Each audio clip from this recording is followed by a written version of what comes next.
হাই friend, লগতে নমস্কাৰ। আহক আজি ৰঙালীক আদৰিবৰ কাৰণে কেইটামান নিমখীয়া ঘিলা পিঠা বনাওঁ। তাৰ কাৰণে এয়া ঘিলা পিঠাৰ চাউল লৈ লৈছোঁ, বৰা চাউলৰ, আৰু নিমখ অকণমান, একেবাৰে অকণমান চৌদা লৈছোঁ। বহুতেতো বনাব জানে, নজনাসকলৰ কাৰণে ৰেচিপিটো শ্বেয়াৰ কৰিছোঁ। আদাৰ ৰস এচামুচমান দিছোঁ, আৰু একেবাৰে কেঁচা পিঠাগুড়িৰ কাৰণে অকণমান পানী দি পেলাই এইখিনি সানি ল'ম।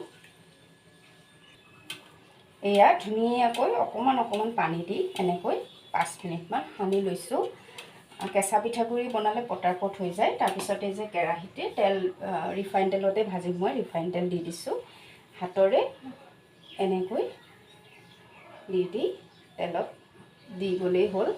খালি বৰা চাউলৰ পিঠাটো, গতিকে অকণমান সাৱধানে থাকিব লাগিব। এনেকৈ বনাই লওঁ কেইবাটাও।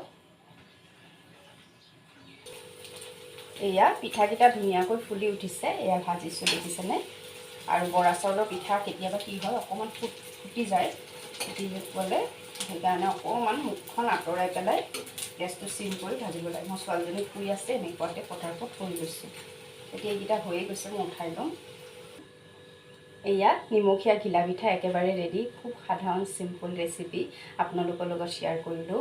আৰু মোৰ নিমখীয়া ঘিলা পিঠাৰে আপোনালোকক সকলোকে ৰঙালী বিহুৰ বহুত শুভেচ্ছা জ্ঞাপন কৰিলোঁ। আপোনালোকৰ ঘৰত যাতে ৰঙালী ভৰি পৰক। আজিলৈ ইমানেই। ভিডিঅ'টো ভাল লাগিলে লাইক, কমেণ্ট, শ্বেয়াৰ কৰিব। Bye bye.